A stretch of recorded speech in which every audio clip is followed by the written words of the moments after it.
Hey everybody, this is Adrienne. So this is the dress we're going to be working on today in this video. I have installed a ballroom bustle on this dress. And as you can see, we have a nice floor length finish here. I have my white rug down for pickup. And I'm going to go through and show you guys exactly what I have done to create this situation under here. Everybody always asks where the anchor points go.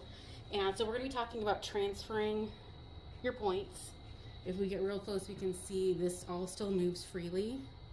And I wanted to do a little bit of talking about that today since this is one of the harder ones to do. Okay, so this is what the attachment point, the pickup, looks like at the hemline on this dress. So I have a doubled up crochet thread threaded through my needle. I do a nice knot at one end. And what I'm doing is at my point, you can see my pin there. This is where it's going to pin up onto the lining. I have caught into the hem fold, drawn across. It's about a thumb's width, and then another knot. And you can see how both the knot heads point up. I don't want those sticking out at the bottom. You can see how this blends right away into the edge when it's down. If this were even just a shade thicker, it would tuck better. But this is a very narrow rolled hem, so I need to have a little bit of thickness, and that's why I chose to double up on the thread. You can do single, but on something this thin, I wanted a little bit more bulk so that I have a good knot.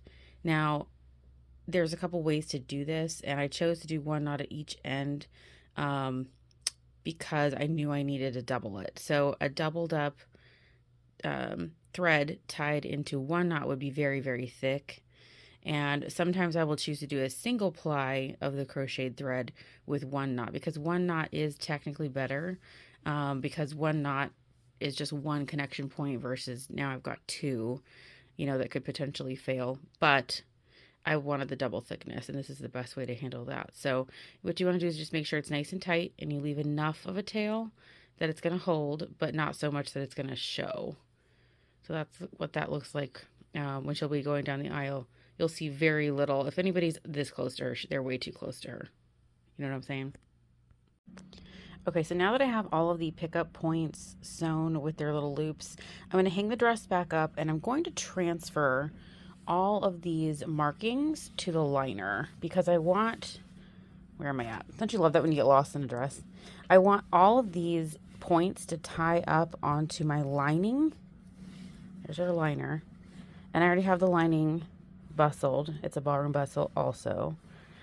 So I want to have, you can see there, she's all tied up.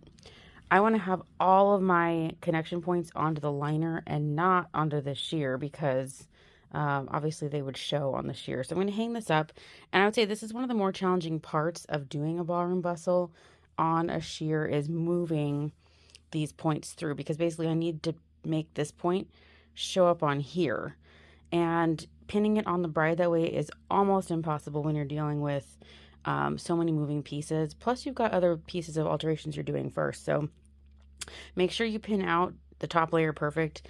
I have double pinned everything now that I've been through it because I don't want any of this to move.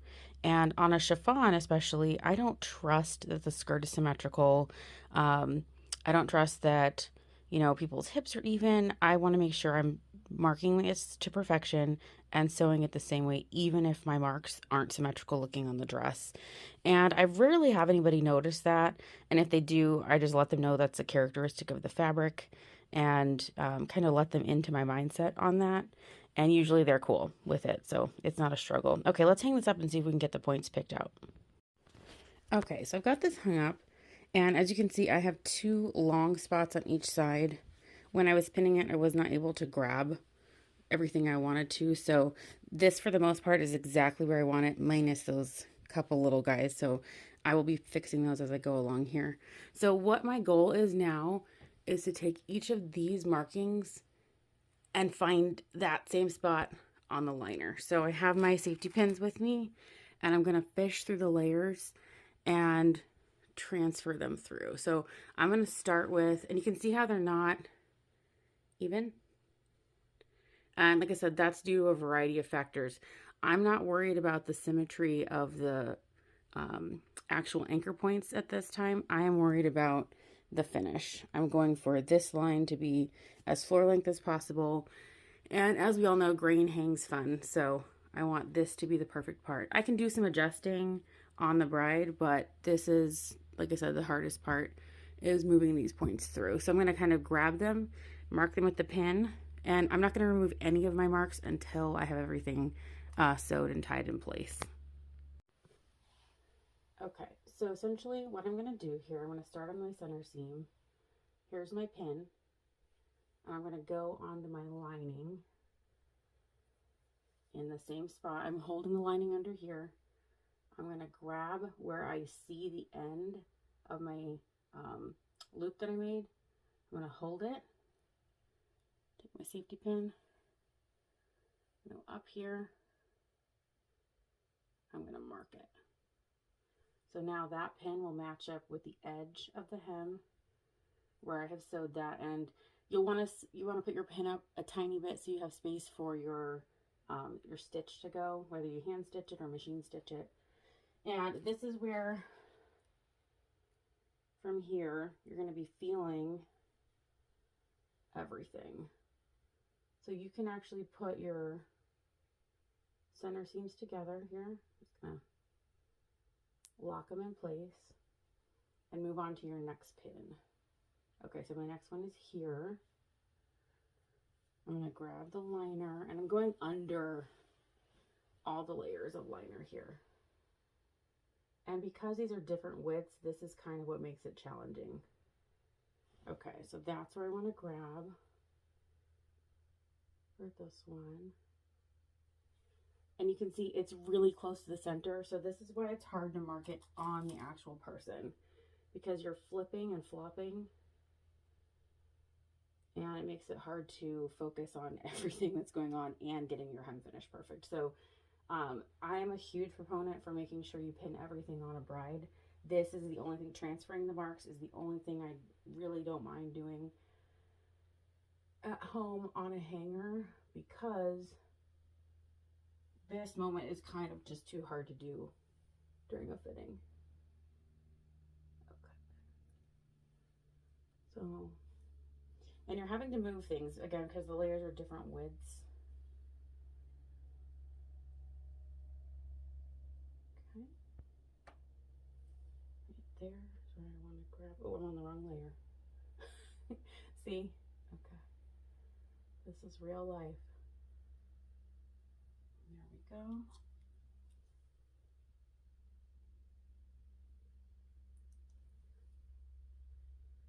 Looks good. And this one has a lot of points too, so I'm going to do this across for every single point, and then there, and then I'm going to get started with sewing some of these ribbons in place so that I can tie it up.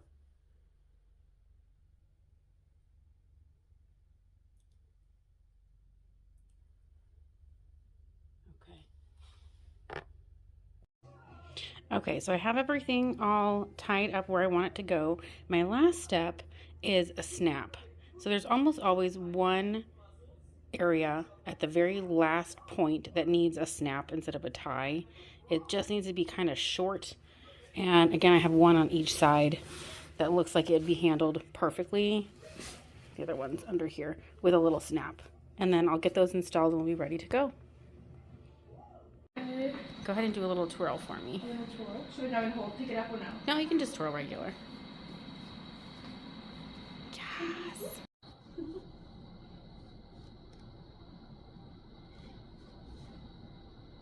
Okay, so we're going to do the bustle tutorial for this gorgeous dress. I have it bustled right now. This is called a ballroom style. So the whole train is tucked and tied underneath. There's 2 separate layers. And I'm going to send this home with her tied up so that you can look at it more closely. Go ahead and reach back and hang up to this top layer. So the top layer itself is tied to the lining. You'll see all these little bows here.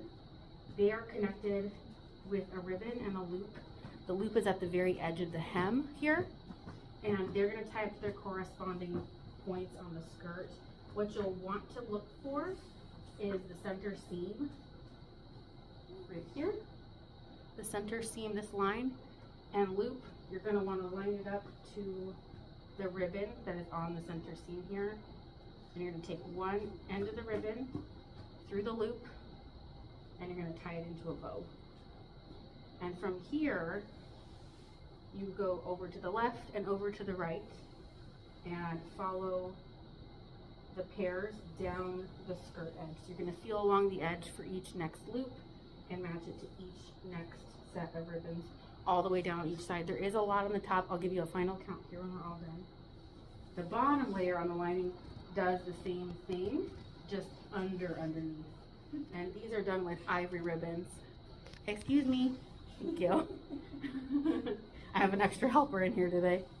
So these are done with ivory on the underside so that hopefully we don't confuse the two together. And like I said, I'll send this home with her tied up so that you guys can inspect it a little bit more closely. Get out of my camera. It's okay, it's just on my phone. So these ones on the lining portion look like this. They're a satin ribbon loop, and you're just going to go right inside the same way and tie them all up. Like so. His elbow's in your video, I'm so sorry. He just wants to be part of it. He is very much a part of everything we do. That is 110% true. Okay. So there we go. And I think there's 7 on the bottom. I need to do a final count on the top. I just made sure there was enough to get everything done on the top. And then